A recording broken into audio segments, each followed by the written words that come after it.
Terima kasih Datuk Ahmad Speaker.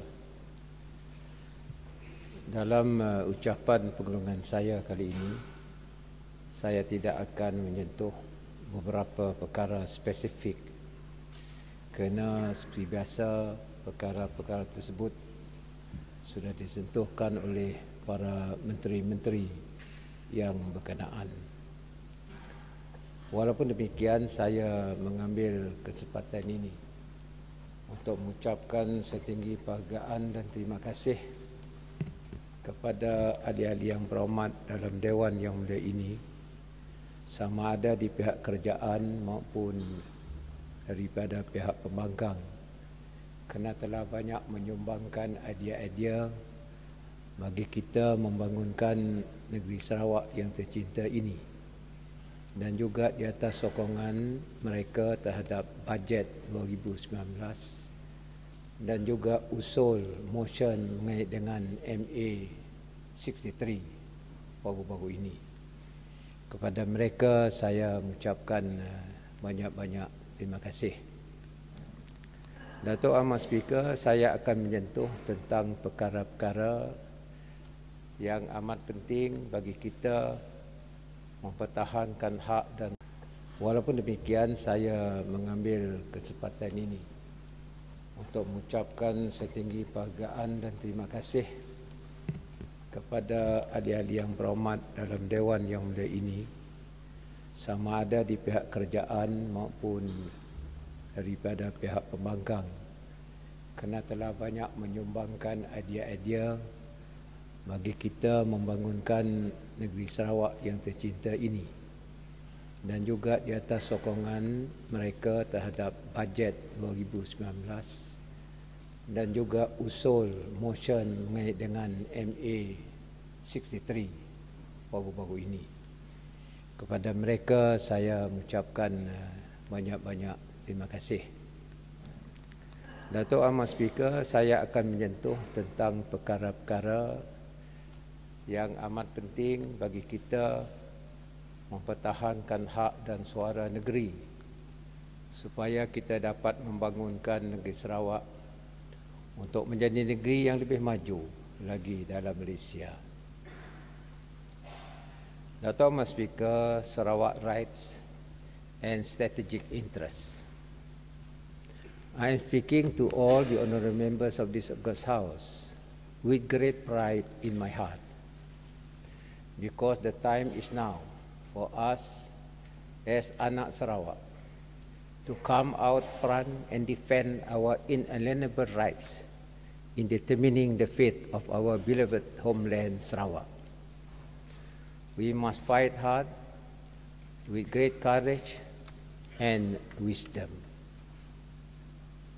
We have now come to know that we have enemies from among our so-called friends out there who have been quietly undermining our resources right under our noses and belittling us by saying that we do not know how to govern ourselves. To these so-called friends, I would like to assure them that we Sarawakians are capable of governing ourselves, and we shall be happy if there will be no unnecessary obstacle to our efforts in asserting our rights to autonomy and self-government. Datuk Ahmad Speaker, asserting Sarawak's autonomy. The Proclamation of Independence for Sarawak, read by the first Chief Minister, Tan Sri Datuk Ahmad Stephen Kalung Ningkan on Malaysia Day, the 16th September 1963, contained the following words, quote, "Whereas one of the 9 cardinal principles of the rule of the English Rajas was that the goal of self-government shall always be kept in mind, and that the people of Sarawak shall be entrusted in due course with the governance of themselves.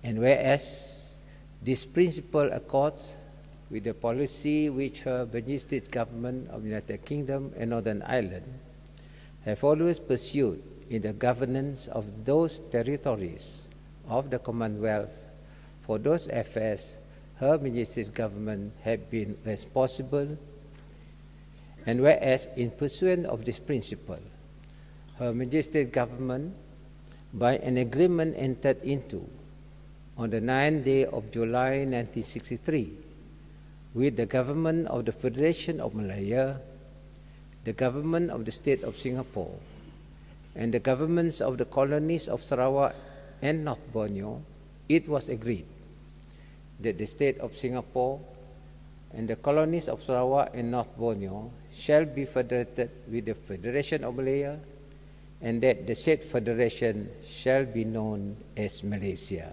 unquote.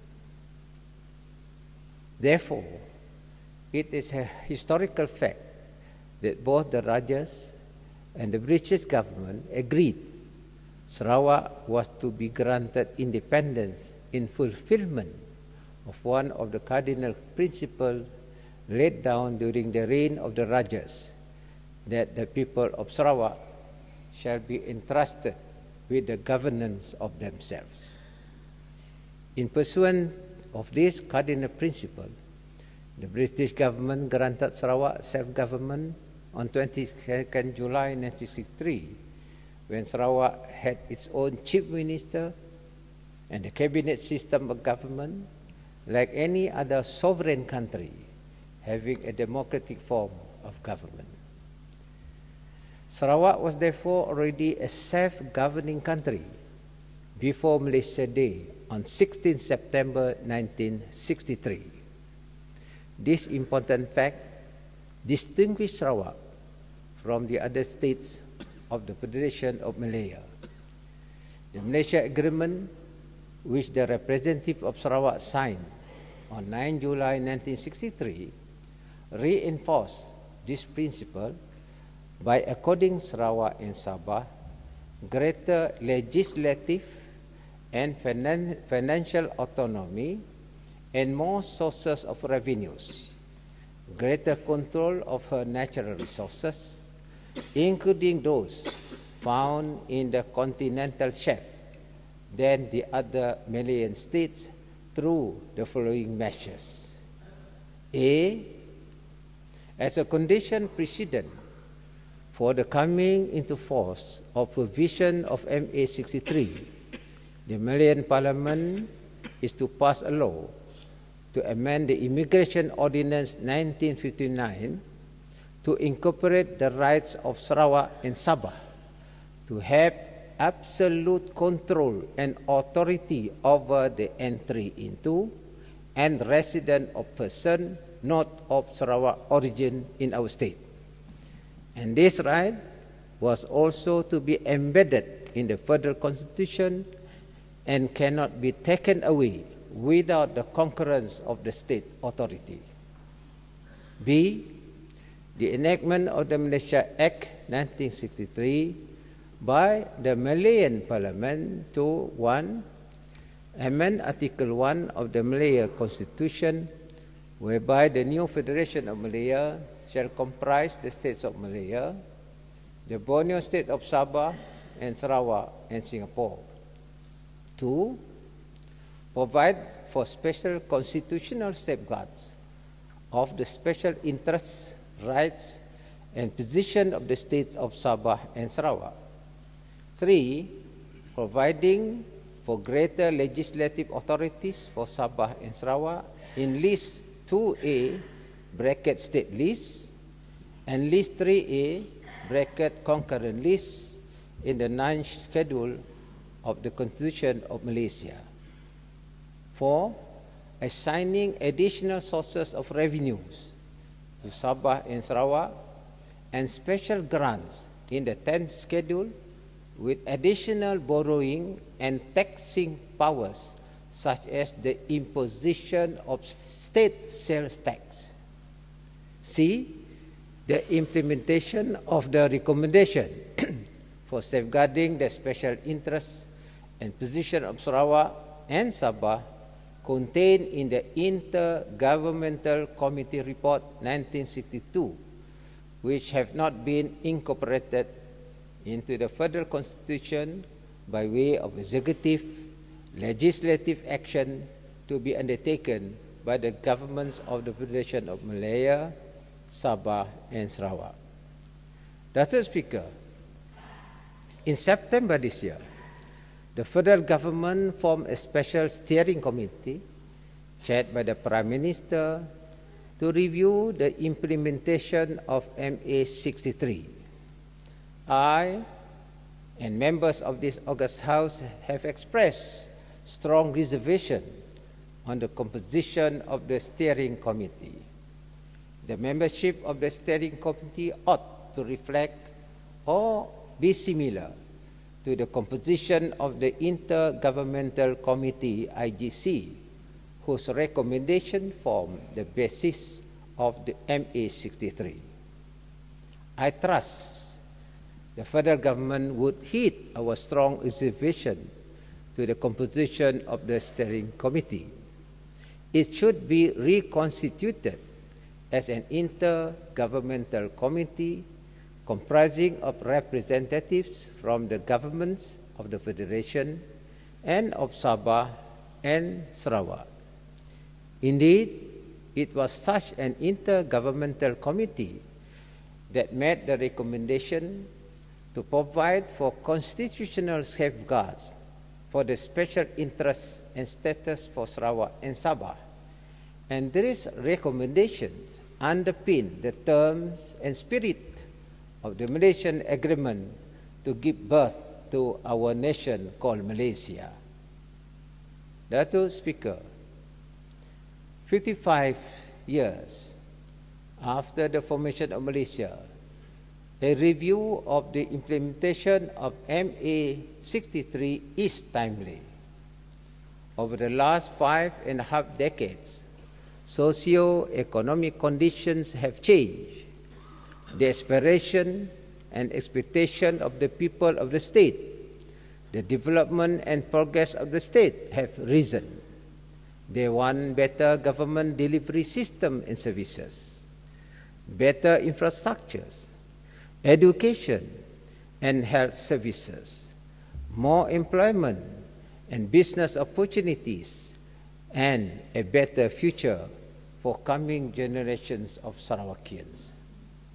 Hence, the state government agreed that the implementation of MA 63 should be reviewed by a committee akin to the Intergovernmental Committee, and I am pleased that this August House has, on 6 November, passed a motion which support the state government stand on this important issue. To that, I would like to say thank you to all members of this House. Datuk Speaker, while supporting the review of MA 63, the state government will ensure that those special rights for Sarawak entrenched in the Federal Constitution in accordance with the MA 63 must not be affected in any way. This includes A, our immigration autonomy, B, our rights to taxation powers like the imposition of sales tax, port dues for state ports, royalty for minerals and timber, etc. C, our rights to our natural resources, including land. D, the protection of our state boundaries, which extend to the continental shelf of Sarawak. And E, our right to formulate our own development plan and declare our own development areas under Article 95E of Federal Constitution. Datuk Speaker, this item would be strictly non-negotiable.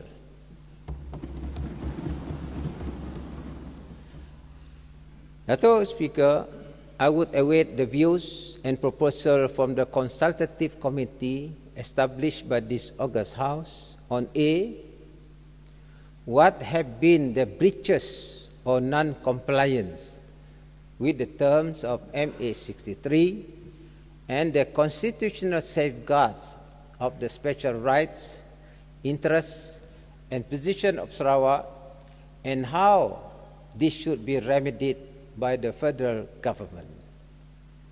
B, whether the performance of the federal government in regard to subject matters which under MA 63 and the IGC report are placed under the federal legislative list and over which they have executive authority have satisfied the expectation and aspiration of Sarawakians.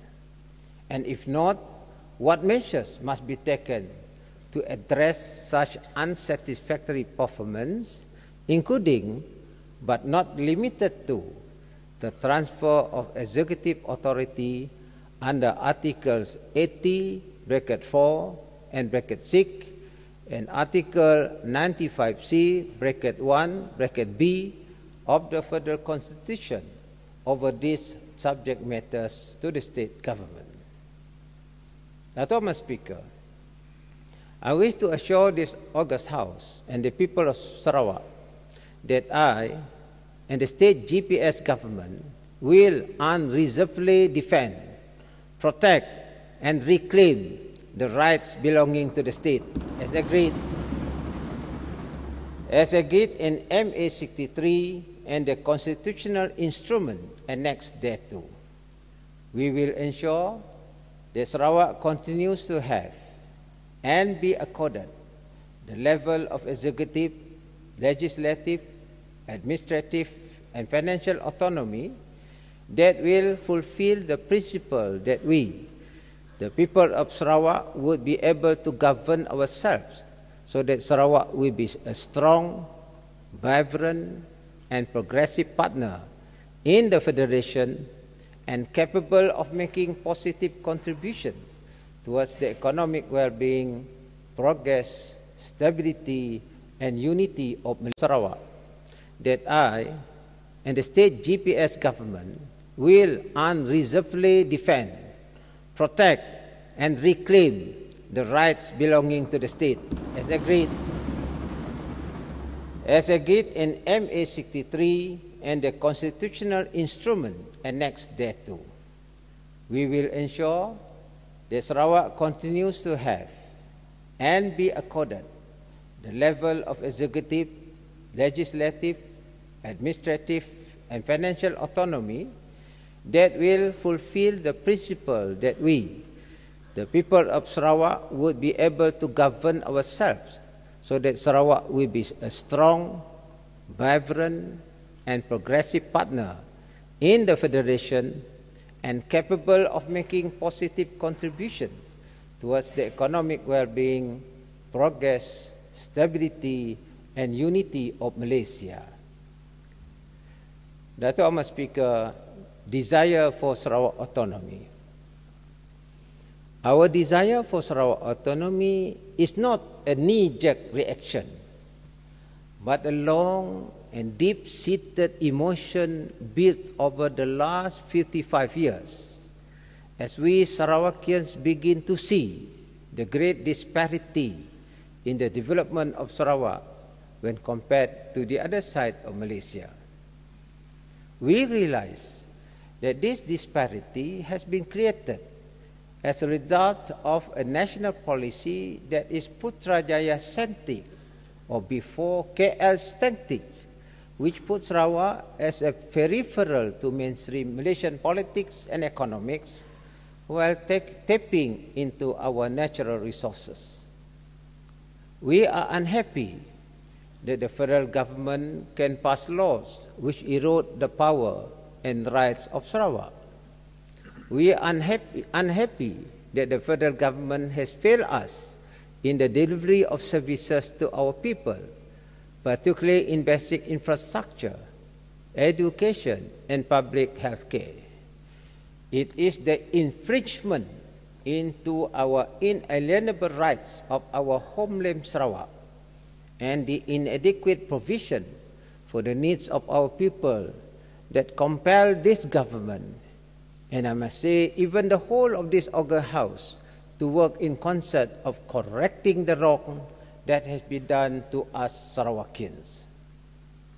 When the federal government has failed to deliver satisfactorily the services that they have promised us, what can we do? We have pleaded with them, but failed.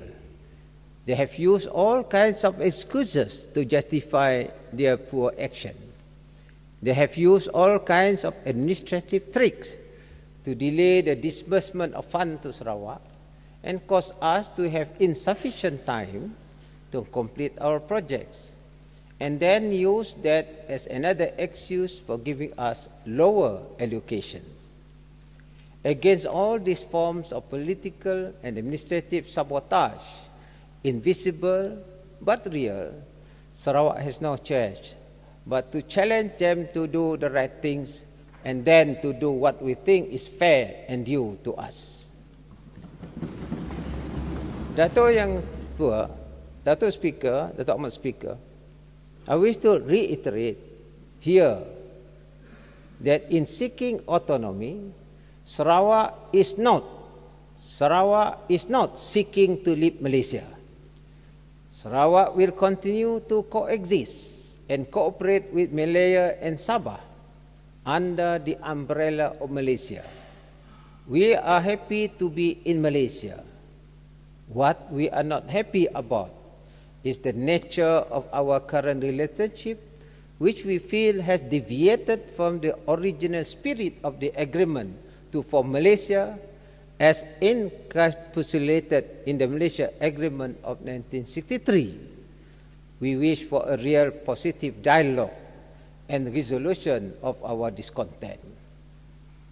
I am glad that with the passing of the motion in this august house on the establishment of a consultative committee, it will provide us the platform to present our submission on the Malaysia Agreement 1963 to the steering committee formed by the federal government. The consultative committee is important because it is the think tank for the Sarawak representative to MA63 steering committee, the mouthpiece as well as champions for the people of Sarawak. Datuk Ahmad Speaker, policy for Sarawak autonomy. The call for Sarawak autonomy is in itself a major move. But what do we mean when we call for autonomy? There are three major policy calls. The first policy call is the development of a Sarawak-centric economic and development policy.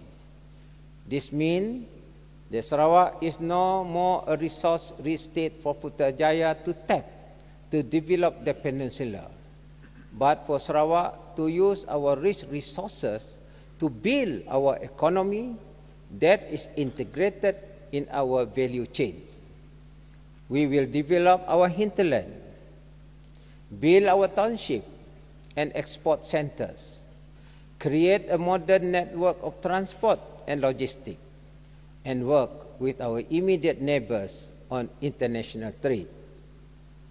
The second policy call is the devolution of power. This means that we want to have a Sarawak-centric policy on education and public health care, which could even be extended to security and law and order.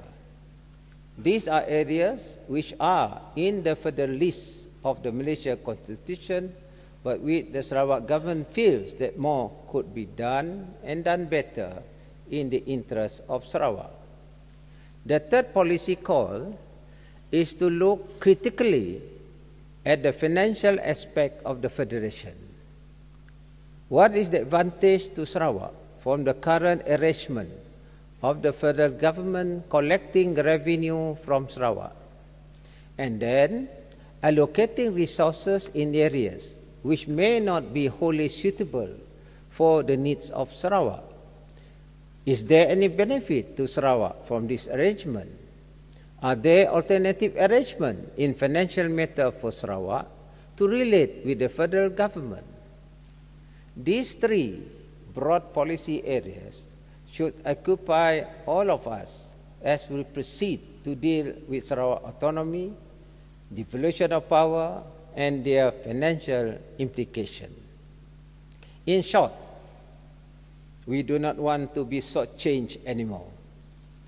We cannot be any longer subject to federal policies and decisions when it comes to delivery and implementation of our projects and services to the people of Sarawak.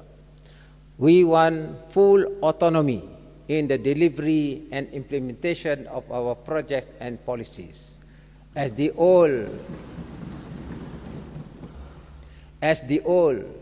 more than half-century model have not worked for Sarawak. Datuk Abang, no more. Enough is enough. Datuk Abang Speaker, anak Sarawak. In Sarawak, we have Malays, Dayak, Chinese, Indian, as well as at least 26 different ethnic groups among our indigenous people. We are all anak Sarawak. Although we are only 2.8 million people in number, our small population has the beauty of creating among ourselves a warm-hearted in the way we treat each other, such that we are all like members of the same family, regardless of our race, religion, and region.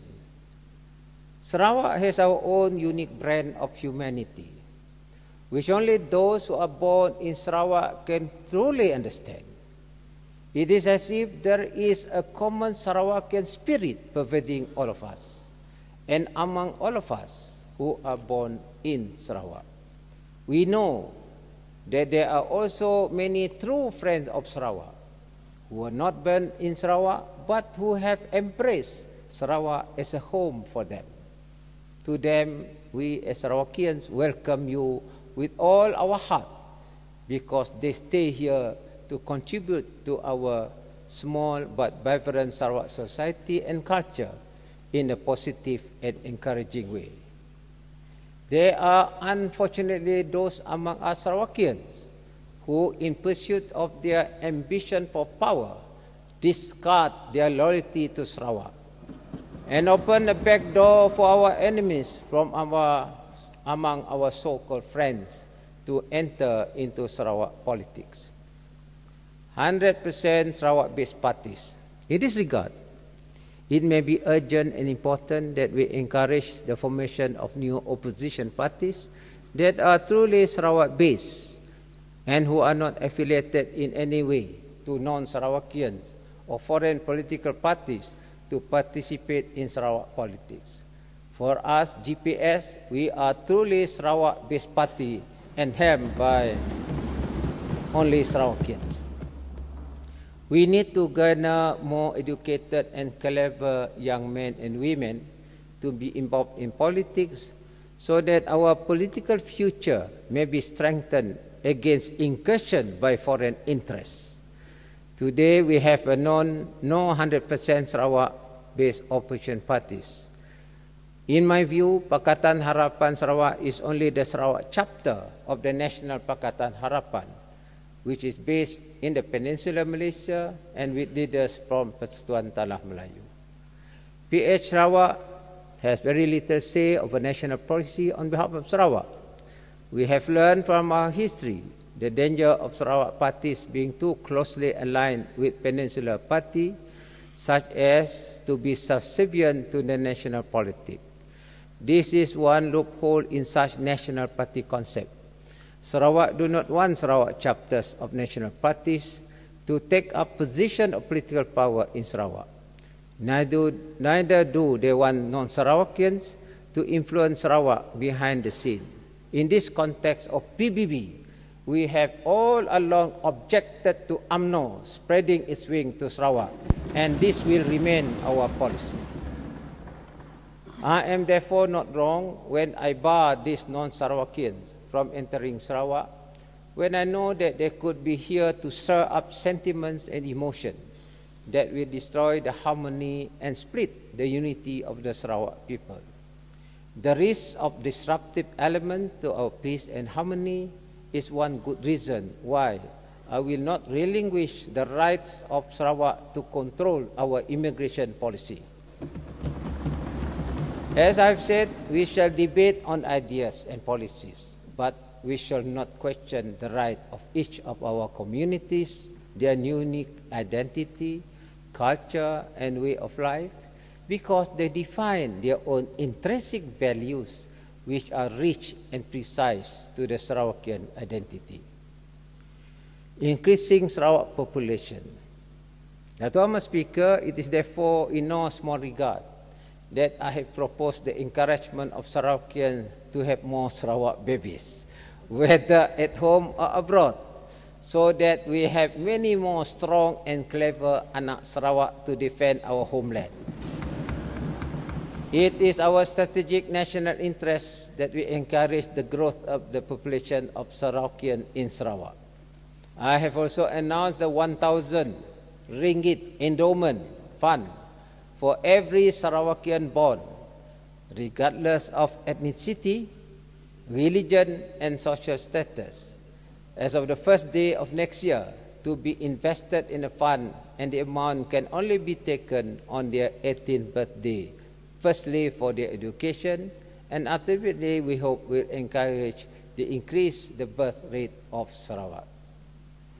Siapa mau 4, sela lah. Asal boleh saja. Autonomy and finance. Datuk Speaker, when we talk about autonomy, we are talking about devolution of power and its financial implication. We are not foolish to accept political and economic autonomy without properly looking into the finance aspect. Autonomy means access to our financial resources and spending them according to our goals. The original financial plan for Malaysia is that Federal takes the income and other tax revenue from Sarawak and spend on Sarawak on matters of national interest such as law and order, security, education, and public health. Along the way, Federal has also taken away our rights over our oil and gas, as well as deep-sea marine fisheries resources. As a result, much of Sarawak is underdeveloped, and we have to rely on the exploitation of our land-based resources for our own development, leading to unwanted environmental issues. On such serious matters, Pakatan Harapan Sarawak had the audacity of making a pre-election offer of 20% oil royalty and 50% of all taxes collected in Sarawak and spent on Sarawak on matters of national interest such as law and order, security, education, and public health. Along the way, Federal has also taken away our rights over our oil and gas, as well as deep-sea marine fisheries resources. As a result, much of Sarawak is underdeveloped, and we have to rely on the exploitation of our land-based resources for our own development, leading to unwanted environmental issues. On such serious matters, Pakatan Harapan Sarawak had the audacity of making a pre-election offer of 20% oil royalty and 50% of all taxes collected in Sarawak to be given for the Sarawak government to spend on education and healthcare. The 20% oil royalty was and is our common demand and not a gift from them. Furthermore, they don't even know how to define the oil royalty properly. Some say gross, some say net. Furthermore, they do not even know how to define that royalty on income and other tax revenue. In fact, if possible, we would like to insist 100% of the revenue from Sarawak to be returned to Sarawak for our government to spending not just 50%. Datuk Speaker, now I want to touch on the economics of oil and gas from Sarawak perspective. Datuk Speaker, on the imposition of state sales tax on petroleum products, I would like to thank the federal leaders on their views. I respect their views and concern.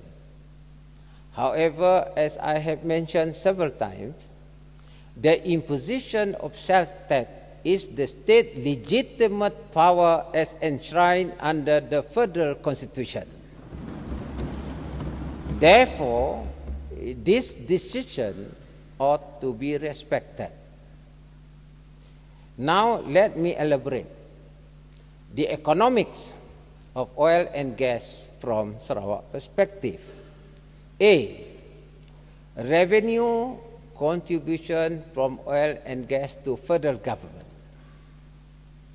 It cannot be denied that the federal government, since the enforcement of Petroleum Development Act 1974, has gained tremendous financial benefits from the production of oil and gas from Sarawak. These benefits are derived from the receipt of 1. Tax from petroleum income, that is PITA, that's number 1. Number 2, tax from corporate income. Number 3, dividend from Petronas and associate companies. And 4, royalty. The combined financial benefits made up to more than half of the share of revenue from oil and gas. One can easily compute the huge financial benefits gained by the federal government as well as Petronas over the past 42 years and contributing to the prosperity of Malaysia. B. Now, revenue contribution from oil and gas to state government of Sarawak. In the case of the state of Sarawak, the only revenue contribution from oil and gas is a mere 5% royalty and dividend from our investment in MLNG. Over the past 42 years, revenue from the 5% royalty to the state amount to only 33.5 billion ringgit for the 42 years. This quantum of revenue from oil and gas is rather insignificant as compared to the financial benefits received by the federal government. As such, we have not been able to enjoy fully the benefits from oil and gas resources extracted from our land. At this juncture, it has to be noted that last week it was reported that Petronas will give a one-off dividend of 30 billion from its reserve to the federal government. It takes Sarawak 42 years to accumulate 33.5 billion financial benefits from its oil and gas. What an irony. C. Imposition of state sales tax. The state government decision to impose 5% sales tax on petroleum product is conferred by the Federal Constitution as in Schedule 10, Part 5, Section 7. Hence, it is constitutionally legitimate for the state to impose state sales tax. The State Sales Tax Ordinance 1998 allows the state to impose sales tax on goods and services and is applied on sale value. Under the broad category of taxable petroleum products, the first being crude petroleum, which is predominantly exported from the state. For the information of this august House, the crude oil extracted from Sarawak is of premium grade, i.e. light and sweet crude, which are for export and fetch premium price. The second major category of the taxable good is natural gas, which is predominantly sold to LNG plants for processing.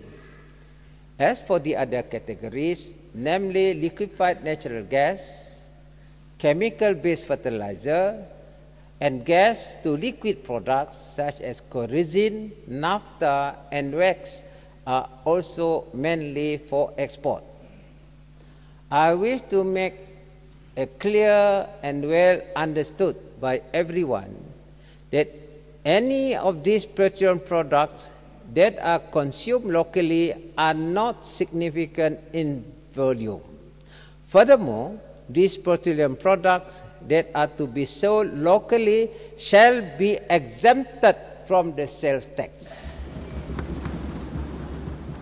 Datuk Speaker, the imposition of sales tax on petroleum products is upon careful study and thorough analysis. And I would like to give assurance that it will not burden our people as it will have no impact on the cost of living. To the business community, the imposition of sales tax on petroleum products will have no impact on the cost of doing business in Sarawak, contrary to some ignorant opinion of some members of this august House. Let me quote an example. When the sales tax was imposed on crude palm oil and crude palm kernel oil, it did not lead to the increase in the price of cooking oil. Just simple as that. The industry players in oil and gas. For the industry players in the oil and gas related business, the imposition of sales tax is the right of Sarawak that ought to be recognized. In respect of the concern that the imposition of 5% sales tax will impact partners financially, the federal government has the power to review the rate of petroleum income tax (PITA) on income of Petronas and other players in the industry. Datuk Speaker, in summary, the imposition of sales tax on petroleum product is on the same basis as that of the federal government exercising its right on the imposition of sales and services tax (SST) pursuant to federal constitution. Our effort to levy on sales tax is also in the same spirit of the federal government to strengthen financial capacity. This is more so that Sarawak needs more revenue to enhance its financial capacity to fund all the much long-awaited and needed basic infrastructure and amenities for the well-being of our people. We have been deprived from enjoying better quality of life for more than half a century, despite the fact that the state of Sarawak is the biggest oil-producing state in Malaysia. Again, what an irony. Therefore, it is time for us to take control of our own destiny and boldly move on with our development agenda. Datuk Speaker, further development spending in Sarawak. For the record, In the 53 years since the first Malaysia Plan in 1966 to 2018, the total cumulative federal development allocation for Sarawak was about 79 billion ringgit, or a meager 7.3% of the total cumulative allocation of 1.1 trillion for the whole of Malaysia. During that same period, that is 1966 to 2018, the Sarawak government allocated 80 billion ringgit for development spending within Sarawak.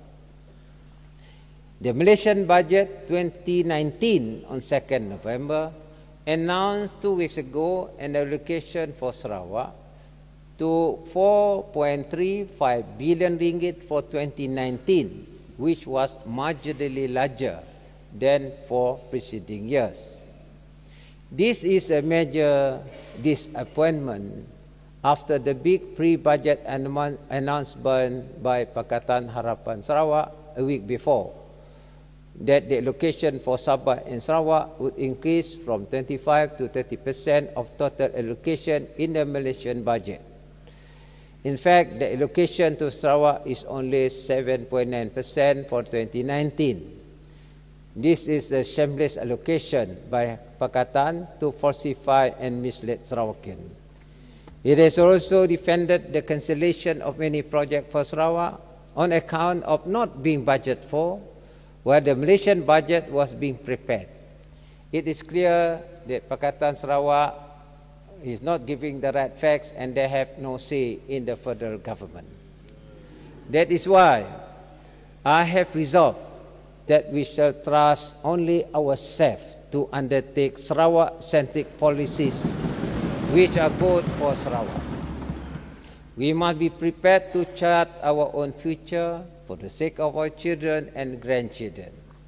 We in Sarawak have to decide our own fate. Only Sarawakian can take care of Sarawak. It is for this reason, Datuk Ahmad Speaker, that I announced a record development budget of 9.1 billion for 2019 for Sarawak out of our own resources on the first day of dawn. It is time that we seriously begin to develop the infrastructure of our economy for future growth based upon our own and foreign investment, hard work, and ingenuity of our people.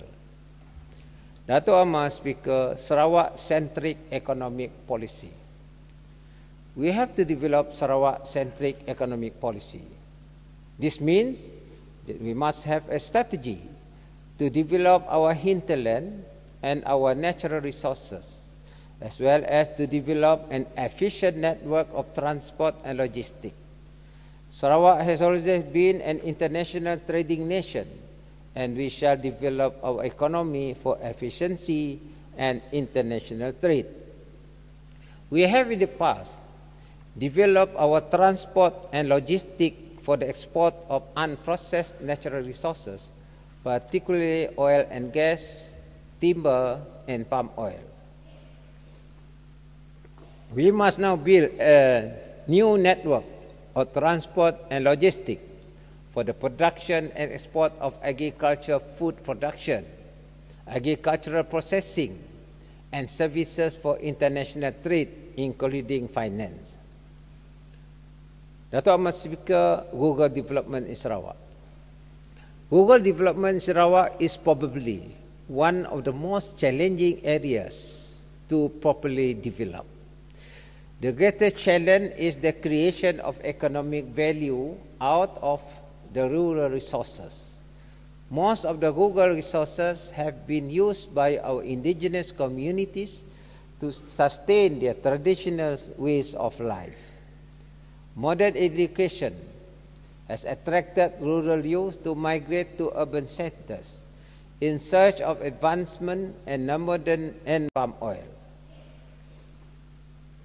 We must now build a new network of transport and logistics for the production and export of agricultural food production, agricultural processing, and services for international trade, including finance. Datuk Ahmad Speaker, rural development in Sarawak. Rural development in Sarawak is probably one of the most challenging areas to properly develop. The greatest challenge is the creation of economic value out of the rural resources. Most of the rural resources have been used by our indigenous communities to sustain their traditional ways of life. Modern education has attracted rural youth to migrate to urban centers in search of advancement and the modern way of life, thereby eroding the demography of the rural population. There appears to have some kind of stable of symbiosis between the rural and urban population, whereby the youth makes money in town and send some to their parents in the kampong and longhouses, while they carry on maintaining their tradition. That is why we want to focus on rural development so that our rural areas can be modernized and become new towns when the youth can return to work. In recent decades, globalization of the world has entered into the rural interiors, such that the previously isolated rural communities are now in touch with the latest public issues around the world, including the rights of indigenous peoples and the struggle for the protection of the natural wild environment. This provides an avenue for opposition political parties or other people to enter the headland and bring disquiet to the hearts of our indigenous people. I think these are the signs of the times, and we are not going to stop that. Instead, if the rural people want change, I shall help you to bring about the change that you want. I am always first and foremost an anak Sarawak who is the Chief Minister of all Sarawakians. Let us not be taken advantage of by non-Sarawak political parties in Sarawak politics. How can peninsular political parties help the indigenous people of Sarawak if they cannot help the orang asli to enter the mainstream? Datuk Ahmad Speaker, I would not be the one to prejudge what our indigenous communities really want.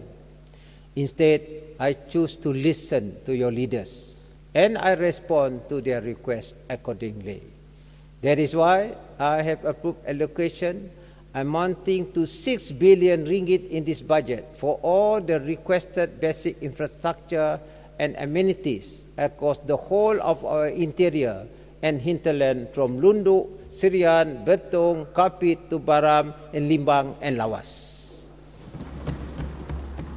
When water, electricity, road and IT connectivity is developed, the cost of doing business will fall, and they will open greater economic opportunities in the rural areas from which local communities can organize among themselves and their community leaders concerning production, harvesting, processing, marketing, and sales and export.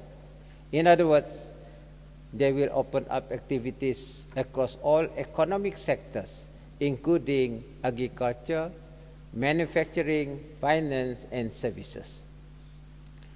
Datuk Ahmad Speaker, NCR Perimeter Survey. The perimeter survey of the NCR land is an important milestone for the indigenous communities of Sarawak. It is very difficult for individuals to accurately demarcate the boundary of their individual lots, but not impossible to be able to ascertain with some satisfaction on all sides the overall boundary of each respective whole community.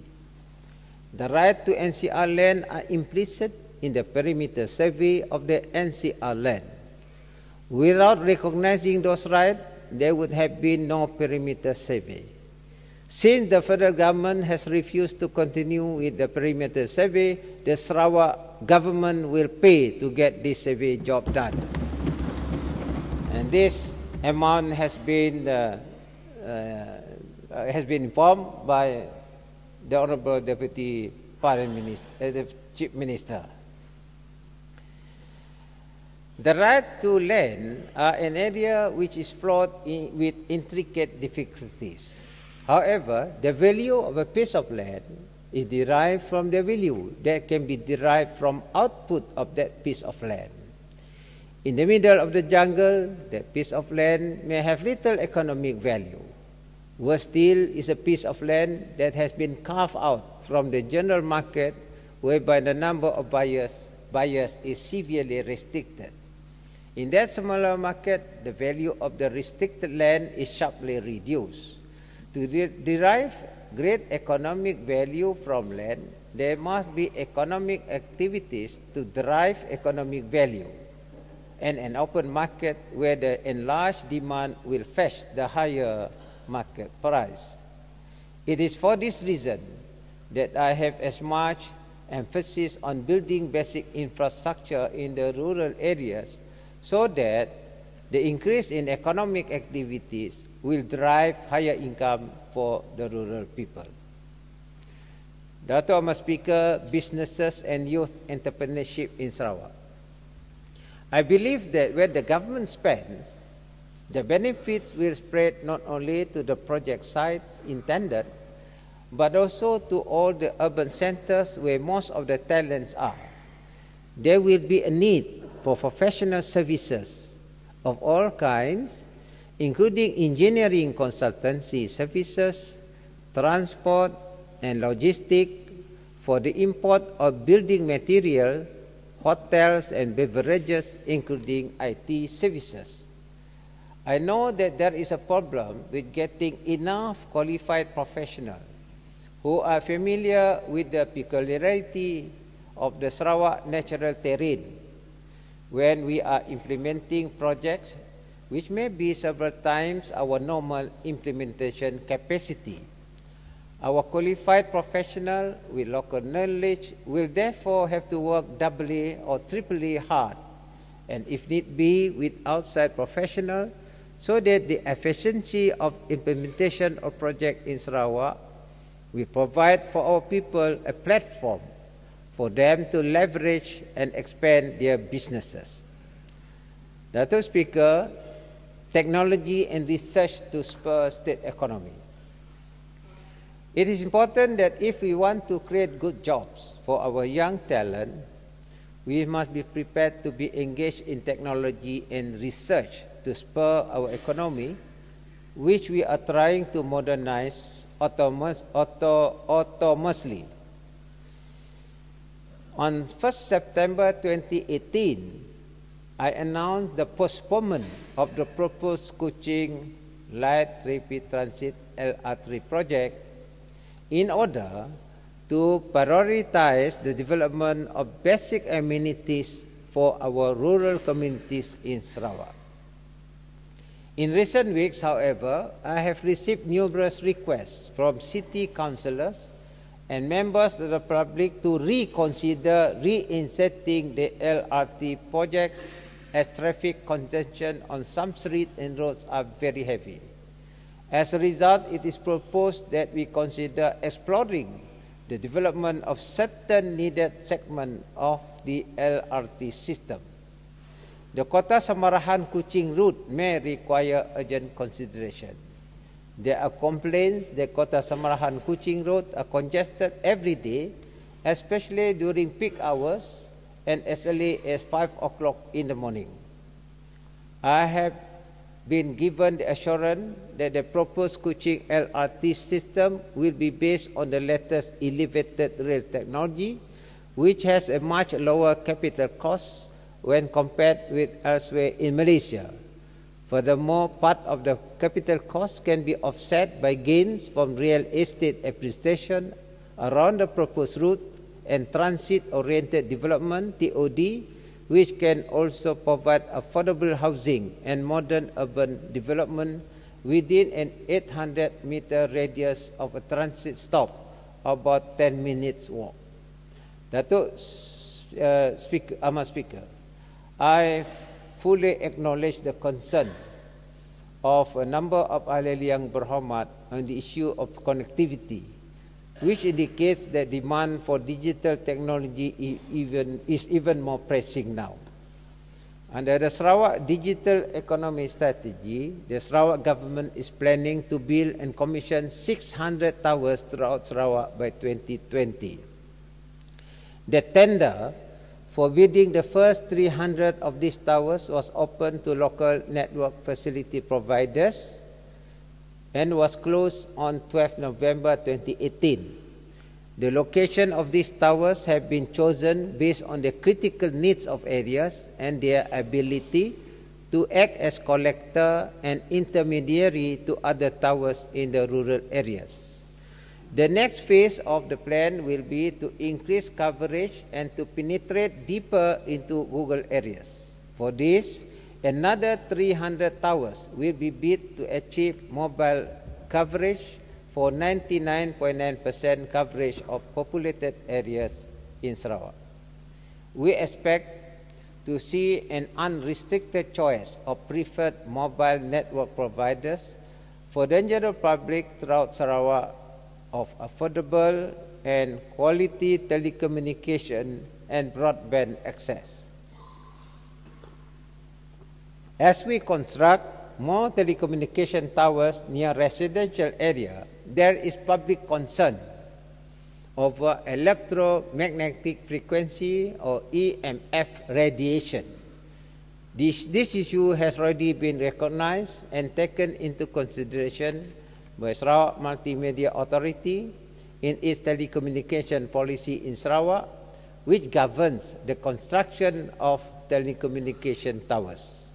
On this highly technical issue, it is important that concerns are raised based on facts in order that our digital initiatives are not delayed unnecessarily by misguided fears. Datuk Speaker, now I talk about the current hydrogen production facility.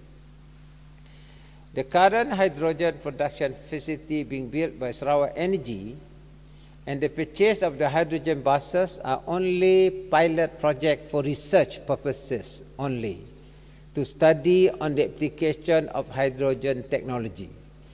The cost of setting up the pilot facility to power hydrogen fuel cell buses is about 15 million ringgit, while the cost of 3 units of hydrogen fuel cell buses is currently under negotiation by SCDC. Hydrogen is produced by water electrolysis technology to split water into hydrogen and oxygen using electricity from renewable energy, that is hydropower. The fuel cell system powers the hydrogen bus electric system, producing a clean byproduct that is pure water. Hydrogen power buses or fuel cell electric vehicle are generally lighter with smaller batteries than electric buses. FCEVs can be refilled, that is, the fuel cell electric vehicle can be refilled much faster and have longer driving range per fill and preferred for commercial vehicles such as buses and trucks. FCEVs are currently at the demonstration stage with growing deployments in the next 10 years worldwide. The United States has deployed more than 3,000 FCEVs. Europe deployed hydrogen vehicle for taxi fleet in Paris, city bus in United Kingdom, and pilot train project in Germany. In Asia, China is aiming to deploy 2,000 hydrogen buses in the near future. In Japan and South Korea, Toyota has introduced Mirai, Honda Clarity, and Hyundai Nexo. Datuk Speaker, KUCHING as a financial sector to support our economy. One important aspect of our policy for Sarawak is the development of KUCHING as our financial center. Sarawak used to have our own Sarawak-based bank, notably Bank Utama, Hokua Bank, Watat Bank, and many other local banks. As a result of consolidation of the banking industry in 2000, all our Sarawak banks were eaten up and disappeared. Today, there are 8 Malaysian banks, of which 4 are big financial conglomerates among 26 commercial banks operating in Malaysia. Sarawak is now being served only by branches of KL-based banks, which tend to see Sarawak only as a small market for loans, although a big market for deposits. We wish that they develop strategies for funding Sarawak. Our policy for Sarawak is the development of KUCHING as our financial center. Sarawak used to have our own Sarawak-based bank, notably Bank Utama, Hokua Bank, Watat Bank, and many other local banks. As a result of consolidation of the banking industry in 2000, all our Sarawak banks were eaten up and disappeared. Today, there are 8 Malaysian banks, of which 4 are big financial conglomerates among 26 commercial banks operating in Malaysia. Sarawak is now being served only by branches of KL-based banks, which tend to see Sarawak only as a small market for loans, although a big market for deposits. We wish that they develop strategies for funding Sarawak businesses, understand the local environment, and more prepared to take reasonable risks to nurture local businesses. There is a need for Sarawakian Bank to have developed businesses. The boss, the National Bank of Sarawak, is only a development bank which cannot take deposit from the general public, and our current purpose is only to help redirect Sarawak government deposits back into the Sarawak economy through infrastructure development, spending for the purpose of building up the capacity for growth of Sarawak for future growth. That future growth will need serious business financing to help the local private sector to develop and grow. In a way, the inability for small local enterprises in Sarawak to grow is due to the absence of small local banks to help to nurture and finance them. The focus of big bank is big businesses, and the focus of small bank is small businesses. We want more small local banks to be established to assist our small businesses. I hope Bank Negara Malaysia can look into the needs to issue at least 3 banking licenses to be established by the private sector in Sarawak. This could be ordinary commercial bank with boutique function to help budding businesses to conquer new areas of growth in the Sarawak economy. Datuk Speaker, now I want to talk about challenges for project implementation. The project I have announced cover a wide scope involving a lot of money. These projects are creating business opportunities for everyone to share. All the people involved in implementing the projects must be technically competent and professional so that the projects will not fail. We may even need to professional Sarawakian overseas to come back, participate in our project implementation and consultancy services. My major focus now is on project delivery. I have been given plenty of assurances by our department that all projects will be implemented successfully. To double that assurance, I allow departments and agencies to hire qualified professionals that they need on short-term service contracts. On the state administration and civil service, it has been seen and heard that our so-called friends on the other side are using scare and fear tactics on the administration of Sarawak by continuously questioning the government and insinuating that the government is corrupt and not transparent, making continuous erroneous allegation and insinuation of corruption on me, my ministers, and the state civil servant without any proof or substantiation is to create the perception to the public that there is something wrong with the state government.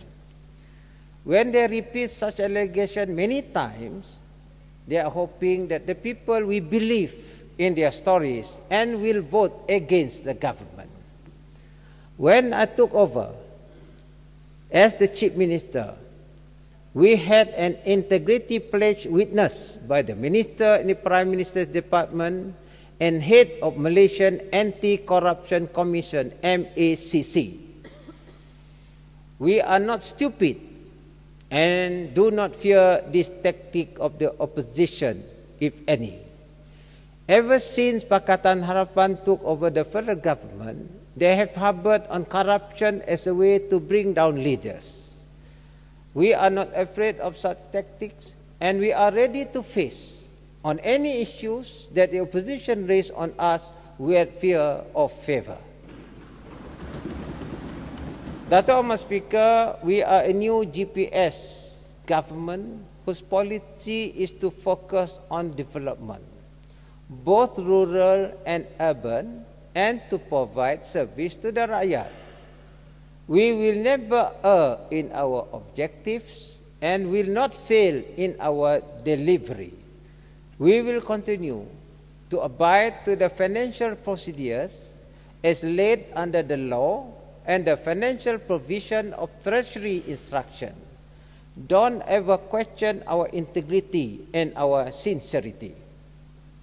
If our reserve remains so high, our stable state credit rating are A- by Standard & Poor and A3 by Moody's Investor Service, and we have received clean certificate for public accounts management by Auditor General for 16 consecutive years. Is that not a good testimony of prudent financial management, good governance, and excellent state administration and civil service? There is, to my mind, no other state in Malaysia or even the federal government having recorded such excellent achievement. Datuk Speaker, to further enhance our excellent achievement and good records of government, I will include the Auditor General to sit in all our project award committee under our State Tender Board chaired by the State Financial Secretary. And I will also invite SPRM Suruhanjaya Pencegah Rasuah Malaysia to attend our state tenders meetings. And I want to repeat again to the members of the opposition of August House, if you wish to challenge us with facts and not simply create perception to the public and make character assassination, including the Facebook. That is cheap politics. I want to call on all Sarawakians not to fall prey on this cheap politics. Their objectives are to bring down the government using perception and not using facts, because they do not have the facts. I am not governing the state for my own personal benefit. I have in the public service nearly 40 years. This is about our state and our people and our future. This is not the game of cards, and I will not allow this state to be destroyed by cheap politics. On the State Tenders Board and the State Cabinet decide on projects to be implemented, and not by any government heads.